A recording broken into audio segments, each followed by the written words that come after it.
The plates were the special ones, the ones Mom called the guest china. They had tiny blue flowers painted around the edges, and they were so thin you could almost see through them, like frozen, fragile petals. We never used them, not for pizza night or for spaghetti. They only came out when Aunt Carol was coming for dinner. The arrival of the plates was the first sign.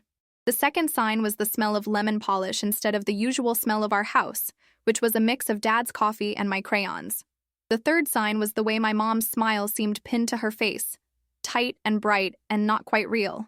Dinner with Aunt Carol felt less like a special treat and more like a test. A test for all of us. The whole house changed. Mom vacuumed the rugs twice.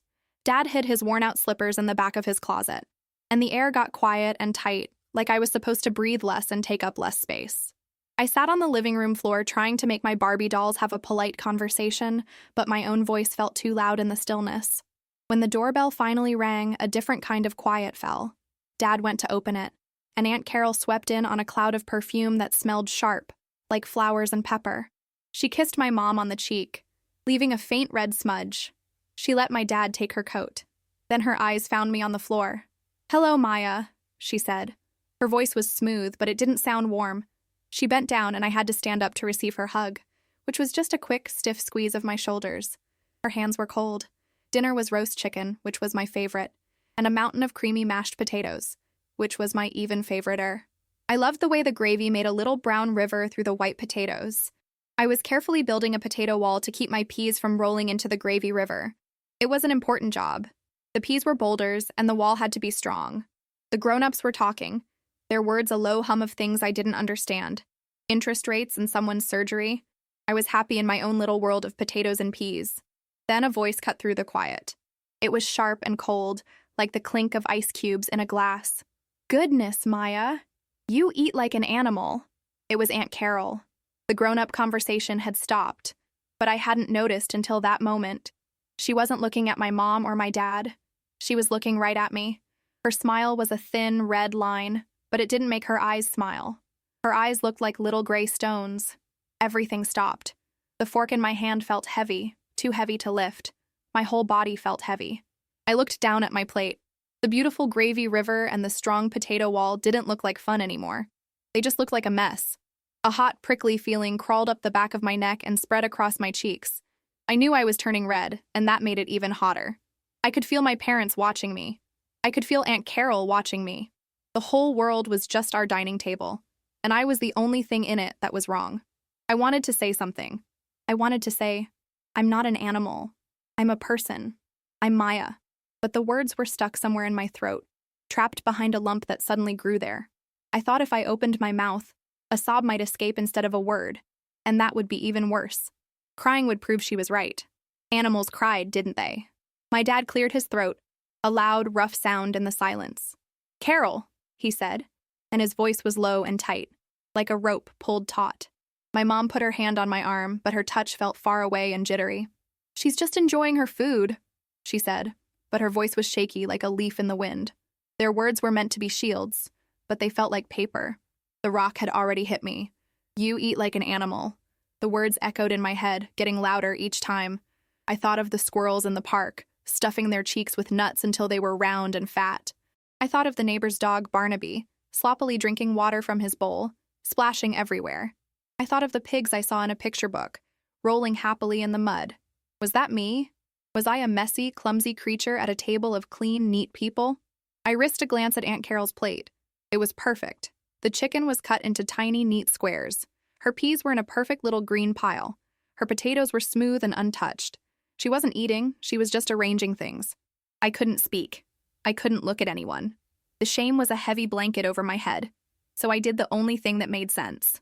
I put my fork down, very slowly and very quietly, next to my plate so it didn't make a sound. I picked up the heavy cloth napkin from my lap. It was a grown-up napkin, a fancy square of white linen.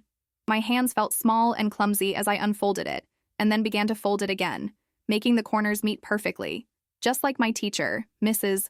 Davis, had shown us when we made paper crafts. One fold, then another. I smoothed out the wrinkle in the middle with my thumb, pressing hard. I made it into a neat white square. A perfect square. I didn't say anything. I just folded my napkin and placed it carefully on the table, next to my messy plate. It was a clean white flag in the middle of a battlefield. The silence in the room was a new kind. It wasn't the quiet for Aunt Carol quiet from before. This was a loud, heavy silence, thick with things no one was saying. My perfectly folded white napkin sat on the dark wood of the table, a bright, lonely square next to the battlefield of my plate. It was so neat and clean, it made the rest of the table look wrong. I kept my eyes on that napkin. It was my anchor. If I looked at it, I didn't have to look at Aunt Carol's stony eyes, or my mom's worried face, or my dad's tight jaw. For a few long seconds, the only sound was the hum of the refrigerator in the kitchen. Aunt Carol let out a short, sharp laugh that wasn't a laugh at all. "Well, have we lost our appetite now?" she asked, her voice dripping with a sweetness that was more sour than a lemon. I suppose a little bit of table manners is too much to ask. I didn't move. I didn't look up. My heart was beating like a drum against my ribs. Boom, boom, boom, so loud I was sure they could all hear it. Then my dad's chair scraped against the floor as he shifted. "That's enough, Carol," he said. His voice was quiet, but it cut through the room like a knife. It was the voice he used once when he saw a big kid push a little kid off the swings at the park. It was a voice that didn't leave room for argument. Aunt Carol opened her mouth, then closed it again. She looked at my dad, and her thin smile wavered for just a second.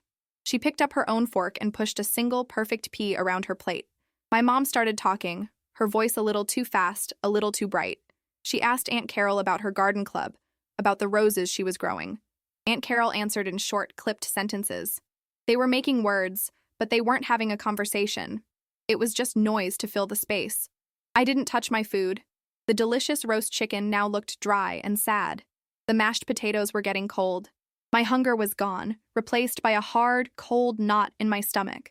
I sat with my back straight, my hands folded in my lap, trying to be as still and quiet as the folded napkin on the table. I was trying to be the opposite of an animal. I was trying to be invisible. The rest of the dinner was a pantomime of a meal. My dad ate 2 more bites of his chicken and then put his fork down. My mom just moved her food around her plate, the same way Aunt Carol was doing. It felt like hours passed. Finally, Mom stood up and started collecting the plates. When she got to mine, she hesitated. She looked at my full plate, then at the neat napkin beside it, and then at me. There was a look in her eyes I hadn't seen before. It was a mix of sadness and something else, something like surprise. She took my plate without a word. She came back with 3 small bowls of ice cream with a single strawberry on top. It was supposed to be a special dessert. She put one in front of me. I looked at the cold, smooth scoop of vanilla.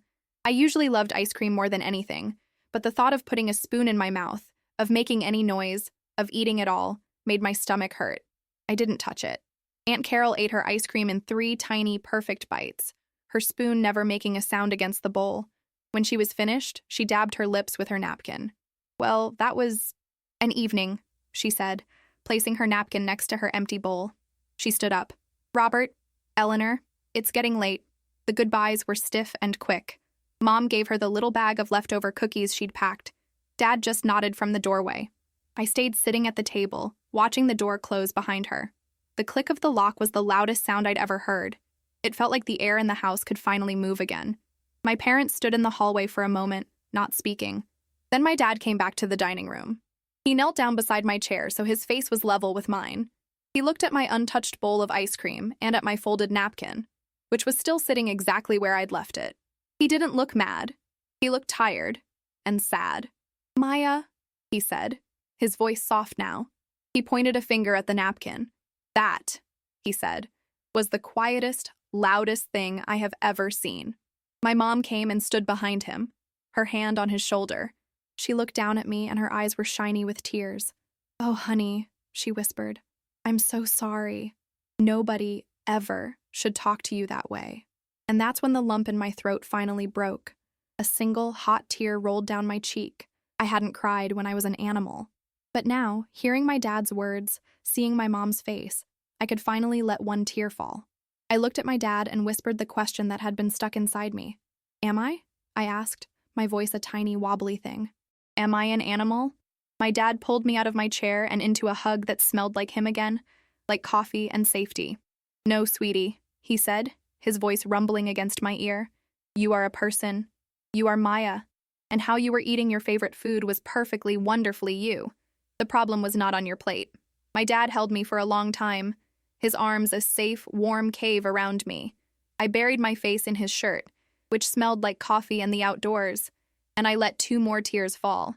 They were quiet tears.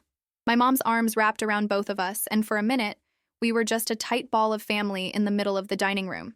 The ghost of Aunt Carol and her sharp words was outside our circle. "No," my dad said again, his voice a low rumble. "Not an animal. A masterpiece. You were eating like a person enjoying a delicious meal that your mom worked hard to make. That is a compliment." My mom squeezed my shoulder. "The problem wasn't your manners, sweetie," she said softly. "The problem was hers." They led me away from the table with its sad, cold food. In the living room, my dad scooped up my untouched bowl of ice cream. The vanilla was a soupy puddle now, the strawberry sinking into it. "Still want this?" he asked gently. I shook my head. The thought of it made the knot in my stomach twist again. He nodded, no questions asked, and took the bowl to the kitchen. I heard the scrape of the spoon against the ceramic as he dumped it into the sink, followed by the sound of running water washing it away. It felt like he was washing the whole evening down the drain. He came back and sat on the couch, pulling me next to him. Mom sat on my other side. She took my hand. "What you did with the napkin, Maya?" She started, then stopped. She looked at my dad.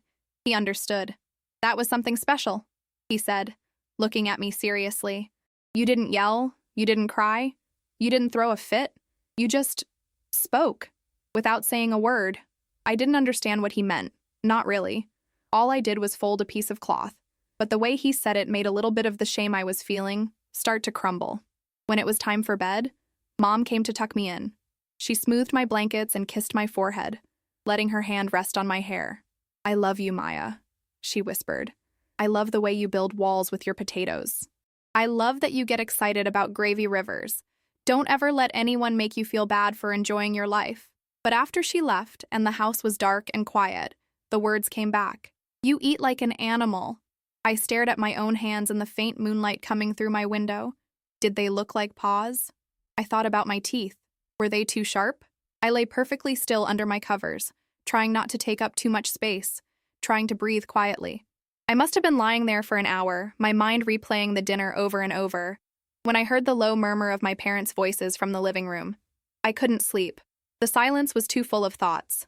I slid out of bed, my feet silent on the cool wood floor, and crept to the top of the stairs. I sat on the highest step, hugging my knees hidden by the shadows. "Done, Eleanor. I'm just done," my dad was saying. His voice was low, but it was tight with an anger I recognized. "She is not speaking to our daughter that way. Not in our house. Not ever again." "I know, Rob, it was awful." My mom's voice was tired and full of cracks. I froze. "She's my sister, and she says these things, and what? We just let her?" He cut in. "Eleanor, she's not just lonely, she's cruel. It's not the first time she's made a jab, but this was different. This was aimed at a child. Our child. Did you see her face? She was heartbroken. She sat there and folded a napkin because she was too ashamed to eat."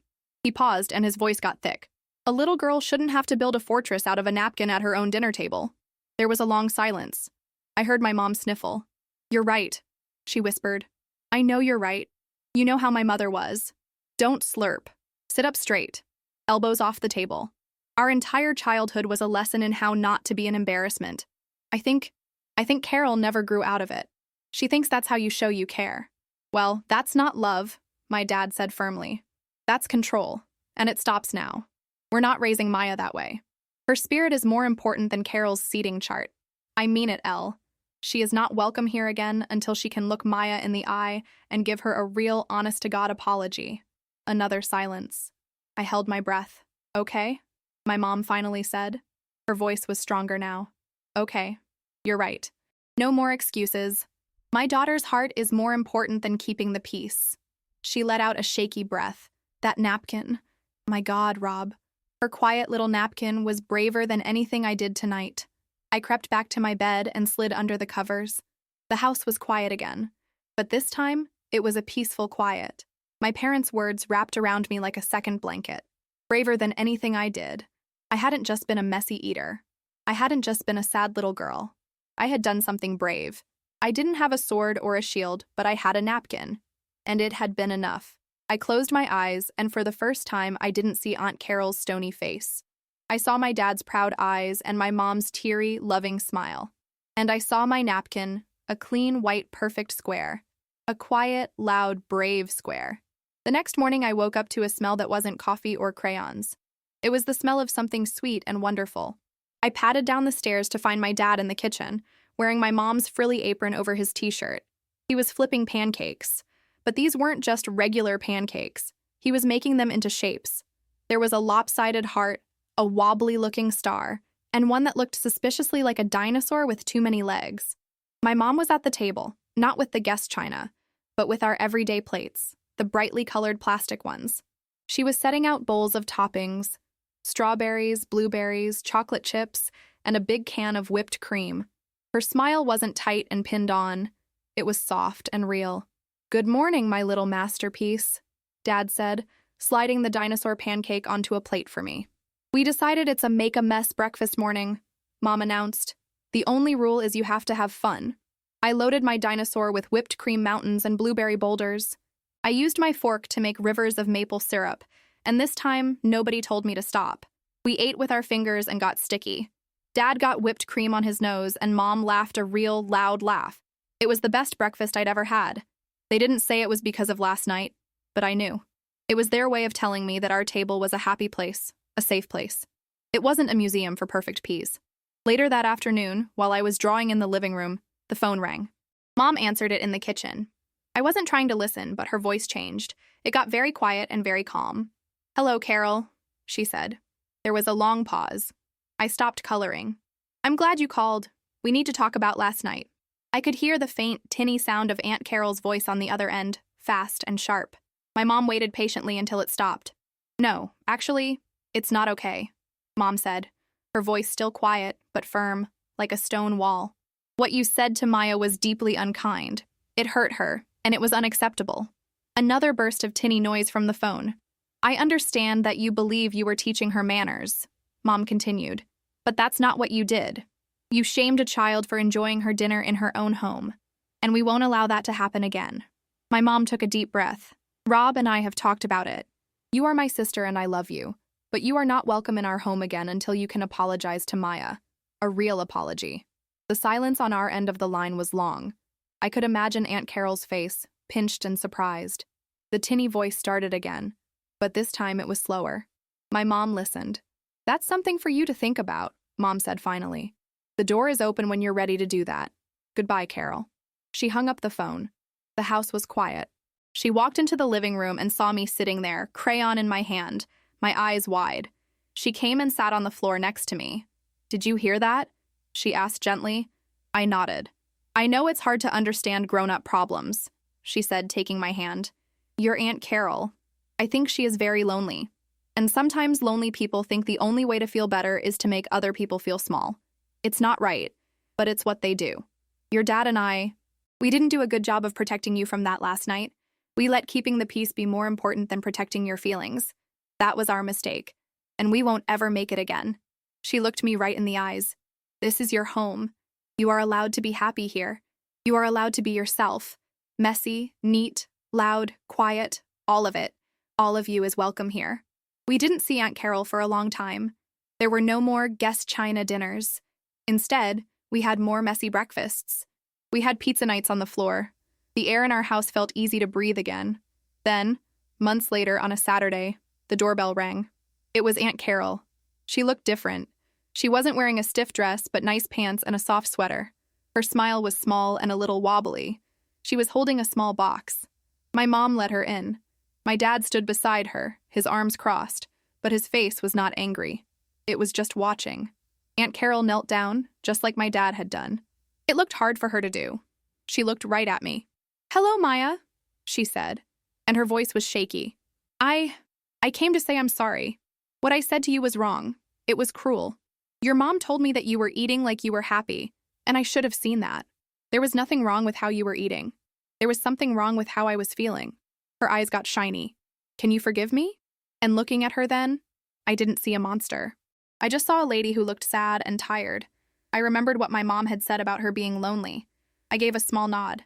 She let out a breath and handed me the box. Inside was a book. It was a book about how to fold paper into animals, origami. On the first page, she had written, "For Maya, who knows how to say more with a fold than most people can with 1,000 words." That evening, for the first time in a long time, we all had dinner together. And when we were done, Aunt Carol helped me take my napkin and fold it, not into a boring square, but into a flapping bird. And we all laughed as it danced across the table. The folded napkin had been a shield at first, something to hide behind, but it became something else. It was a message that I didn't even know I was sending. It taught me that you don't always have to be loud to be heard, and that sometimes the quietest actions show the most strength. It was the night I learned that my family's love was a fortress, stronger than any wall of potatoes and safer than any folded napkin. If this story touched your heart, share it with someone who needs a message of hope.